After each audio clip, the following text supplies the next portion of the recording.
up, down. What's going on, guys? Welcome back to the channel. Today I'm going to go through how to master the pull-up.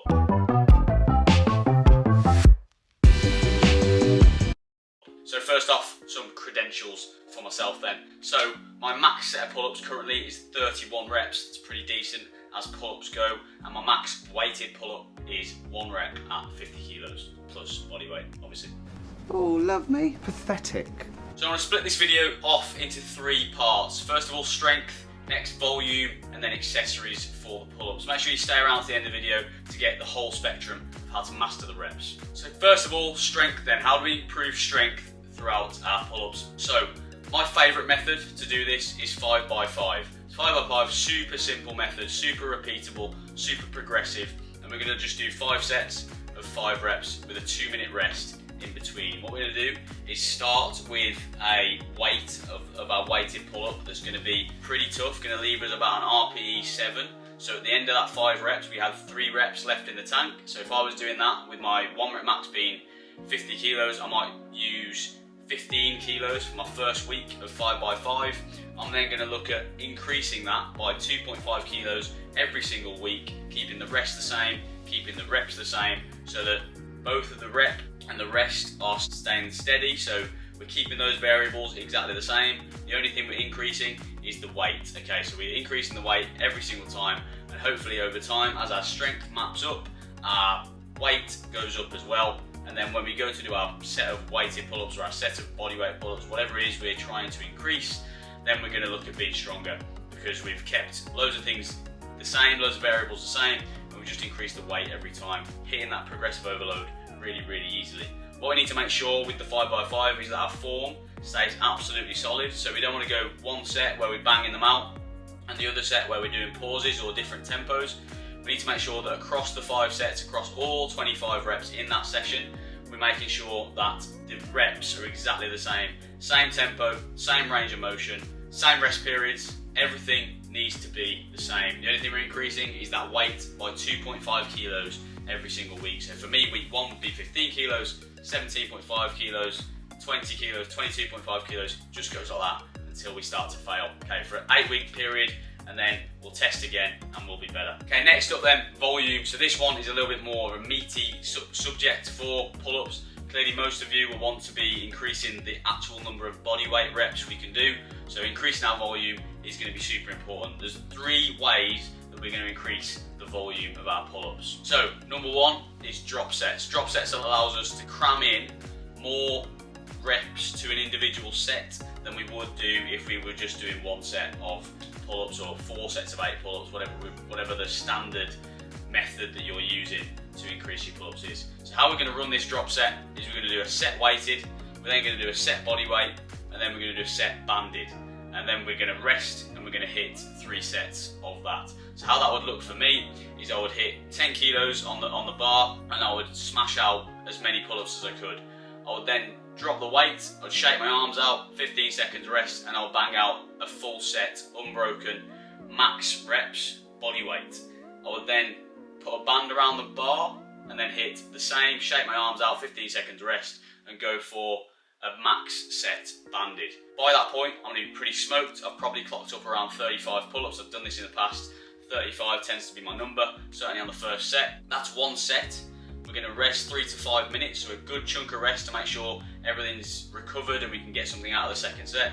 We're going to repeat that 3 times. So 3 sets through, doing 1 set weighted, 1 set body weight, and 1 set banded. Making sure that we're keeping good form throughout. Again, the range of motion is the same, the rest periods are the same, and the band we're using is the same, the weight is the same. How are we going to progress this throughout the time, throughout a program, throughout an 8-week period, would be to make a note of your reps that you hit on set 1, on set 2, on set 3. So to give an example, let's say we hit 30 reps total on set 1, 25 reps total on set 2, and 18 reps total on set 3. We're going to add those all up, add all of those reps up across the 3 sets, and then over the course of an 8-week period, okay, every week we do this, we're going to look to try and beat that total number of reps. If we're beating that every single week, we know we're getting stronger, and we can rely on the fact that we're increasing our ability to do pull-ups. Okay, so the second way we're going to increase volume within our pull-ups is banded reps. A lot of you, if you can already do pull-ups, might have forgotten about the band, okay? You might have had to do banded pull-ups to get yourself to your first pull-up, but then when people get their first pull-up, they tend to just leave the band behind and say, that's for beginners, I don't need to do that anymore. That's the wrong answer, okay? I still use put banded pull-ups in my training. Like I say, I can do 30 reps, okay, in one set. However, I still put banded reps into my training. What it allows me to do is take myself past the point of no return, essentially. So if I'm doing a set of pull-ups, I might be able to do 4 sets of 10 with good form, okay, with a 2-minute rest.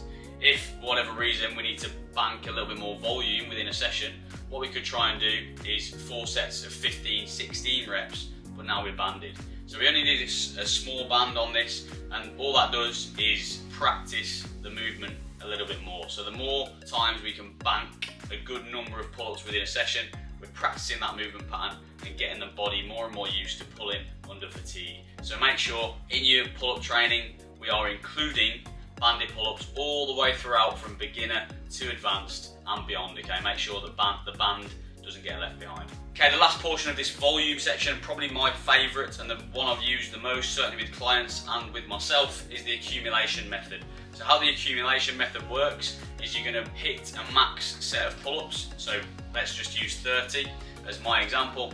We're going to times that by 2.5. So times it by 2.5.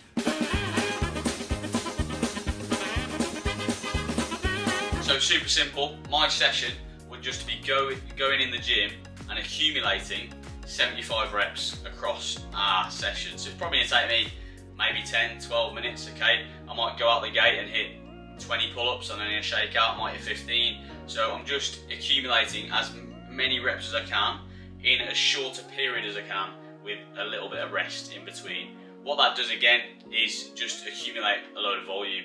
So take your max set, if it's 10, we're going to be doing 25 pull-ups, shaking out in between, having 30 to 90 seconds rest in between your sets, and making sure we're keeping good form. This is a really useful way because it's really, really simple. We can do it 2 to 3 times a week because it's not too damaging on the body, and we can make sure that we're getting better by just mapping that first set of pull-ups in the session.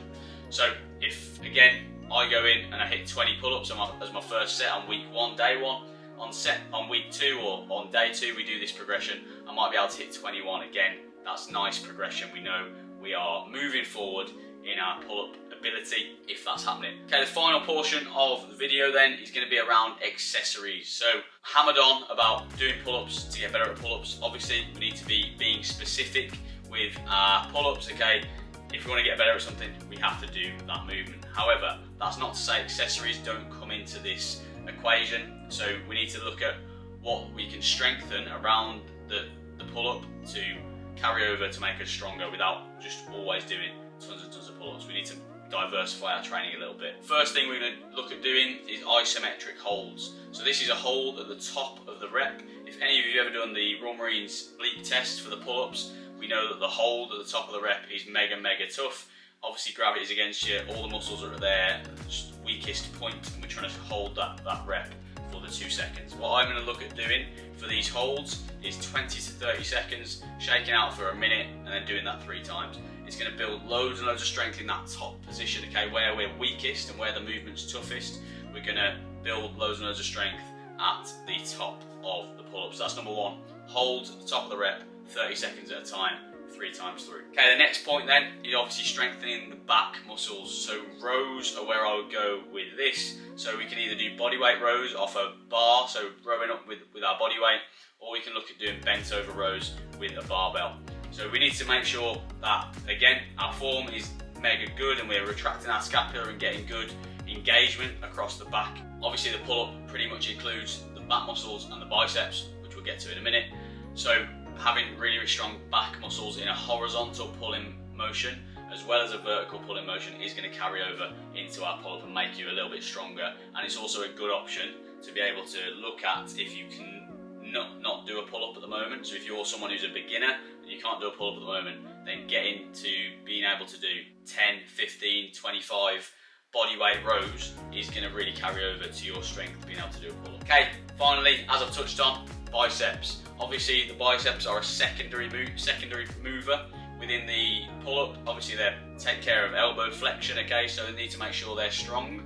The way I would do this simply is just bicep curls, okay, make it easy, just making sure that you're being strict with the movement, progressively overloading, making sure you're challenging yourself so the movement isn't too easy, and we're taking ourselves relatively close to failure. But there we go, we've got holds, we've got strengthening your back with rows, whether it be body weight or barbell, and bicep strength, making sure that those biceps are strong because they're the secondary mover in the pull-up movement. Okay, there we go then guys, that is the 3 portions to how to master the pull-up. So we've gone through strength, volume and accessory work.